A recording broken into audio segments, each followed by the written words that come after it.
ሰላም ክቡራት ተኸታተልቲ ኣለና ቲቪ እምባር ሕጂ እዚ ብሱርባና ቪዥን ሚድያ እንዳተዳለወ ዝቐርብ እዋናዊ ሓበሬታ ኣብ መላእ ዓለም ዝርከቡ ኤርትራውያን ስደተኛታት እዩ። ንሎሚ እምባር ሰለስተ ኣገደስትን እዋናውን ሓበሬታ ሒዘልኩም መጽእ ኣለኹ። ቅድም ግን ኣርስታቱ ሊብያ ስደተኛታት ናብ ሩዋንዳ ክግዕዙ ስሉሳዊ ስምምዕ ተኸቲሙ። ሕቡራት መንግስታት ኣሜሪካ ንሓተቱ ዕቑባ ዝምልከት ጽኑዕ ሕጊ ኣውፂኡ ይርከብ። ዛውያ ሊብያ እስራት ስደተኛታት ብዘይ ሓለዋ ተሪፎም። ሊብያ ስደተኛታት ናብ ሩዋንዳ ክግዕዙ ስሉሳዊ ስምምዕ ተኸቲሙ።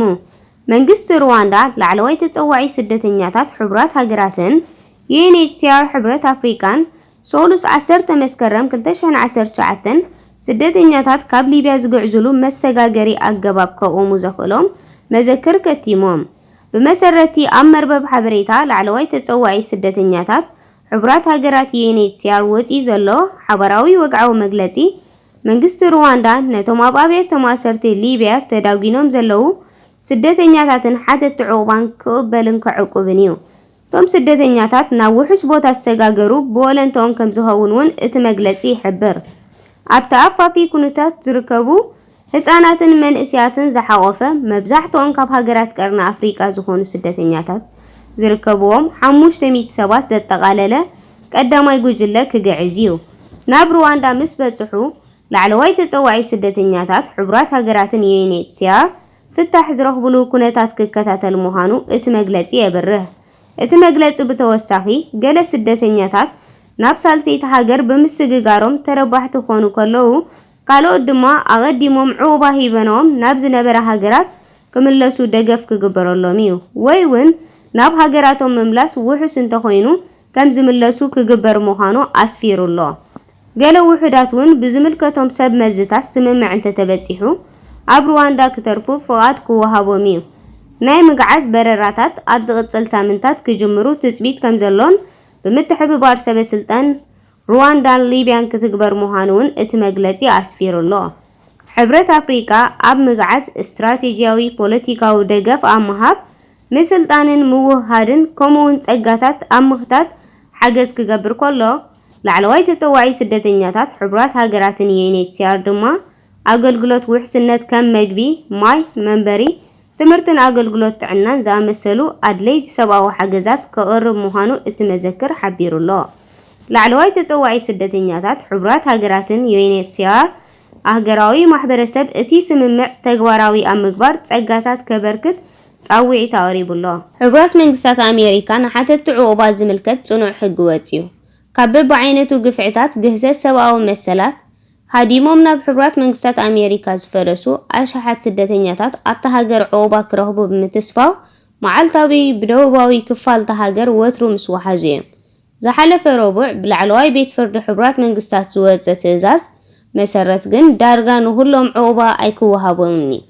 እቲ ላዕለዋይ ቤት ፍርዲ ኣብ ካልእ ሃገር ዕቑባ ሓቲቶም ንዘይተኸሉ ሓተቲ ዕቑባ ምምሕዳር ትራምፕ ናይ ዕቑባ ሕቶኦም ክነጽጎ ዘኽእሎ ሓደስቲ ሕጋጋት ከተግብር ከም ዘፍቀደሉ ዘ ኒውዮርክ ታይምስ ኣብ ናይ 12 መስከረም ሕታማ ኣስፊራ ኣላ። እዚ ሕጊ ካብቶም እዚ ምምሕዳር ዋሕዲ ስደተኛታት ንምግታእ ክወስዶ ዝጸንሐ ስጉምታት ዝጸንዐ ምዃኑ እዩ ዝንገረሉ።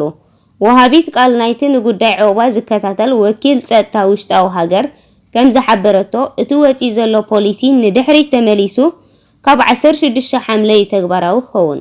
እዚ ተዋሂቡ ዘሎ ውሳነ ነቶም ሜክሲኮ ኣቢሎም ናብ ሕቡራት መንግስታት ዝኣትዉ ኣማኢት ኣሽሓት ስደተኛታት ከም ዝጸልዎም ዘ ኒውዮርክ ታይምስ ግምቱ ሂብሎ።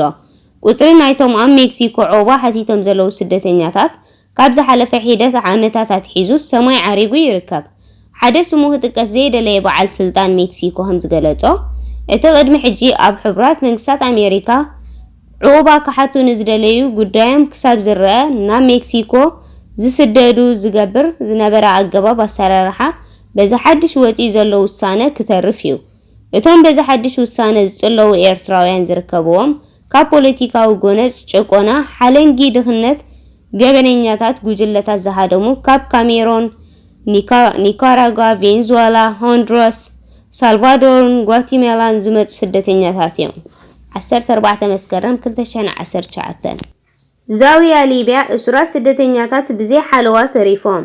ሓላፊ ናይ ኣብ ከተማ ዛውያ ሊብያ ዝርከብ ቤት ማእሰርቲ ዝነበረ በዓል ስልጣን ኤርትራውያንን ካልኦት ስደተኛታትን እስራት ብዘይ ተሓታቲ ገዲፍዎም በምህዳሙ ቶም ስደተኛታት ኣብ ከቢድ ፀገም ወዲኦም ከም ዘለዉ ካብቲ ቦታ ዝበፅሐና ሓበሬታ የመልክት።